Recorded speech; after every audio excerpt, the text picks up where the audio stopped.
Hello, my name is Mark with Lyndale Plant Services. Here today to do a demonstration on plant names, plant varieties, and that kind of thing. Lee here is our knowledgeable plant technician. Hi. She knows all the names of the different plants and how to care for them and what they need for light and that kind of thing. And she's going to do a little description on them. Hi. I'm going to start with the spathiphyllum here. Most folks would know this as a peace lily. It's a very common plant. You can find it most places. The name spathiphyllum actually describes what this is right here, which is the spath of the plant. The flower is that little white thing on the inside.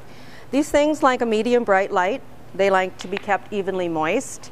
If they ever dry out, this particular plant, the peace lily, can just crash totally, just drop, look like it's dead, in which case the thorough watering will help bring it back to a nice condition like this.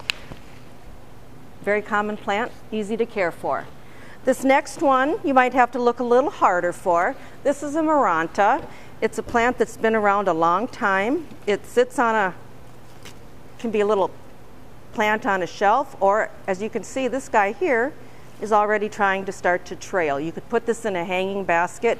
It does well in fluorescent light. If you're in an office, it would be a great plant. They like the bright light.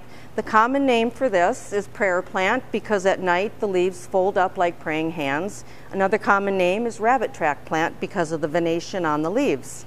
Again, you might have to look a little harder for this one. A nice flower shop, garden center should have something like this. Real easy to care for. Again, a very simple plant. This is a Drusina. There are many kinds of Drusinas. This is a marginata called tricolor. It has 3 various shades in it, the pink, a little bit of white, and green. The way they plant these is they actually just take cuttings and stick them in the pot. So sometimes they will grow them where they're at various levels, and that would have to be done at the propagation time. This is a plant that if you can't remember to water your plant more than maybe once every 10 days, you should give this guy a try because they like to be on the drier side. Very easy, pest-free, not too much bothers this plant. That's a marginata tricolor. This guy, who is in need of a repotting, is called a ZZ plant, which is Xanthidea zamifolia. It's a succulent plant, as you can see by the big glossy leaves on it. And actually, if I'm going to turn it around, you can see how the roots are looking to be transplanted out of here. It's got great big bulbous roots.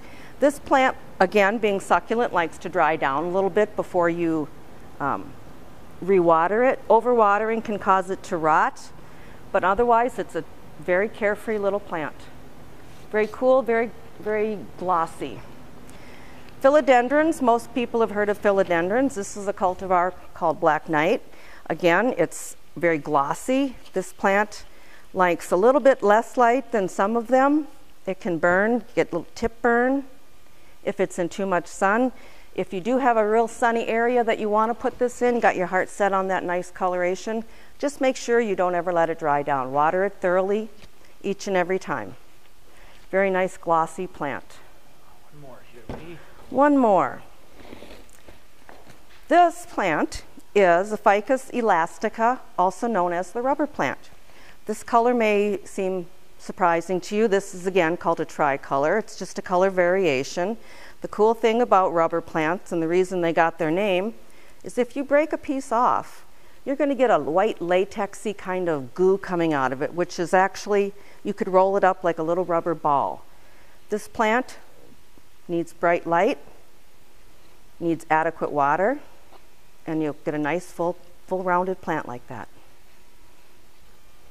And all these wonderful plants are done by Lyndale Plant Services, and we provide our services to all these different types of plants in our commercial accounts.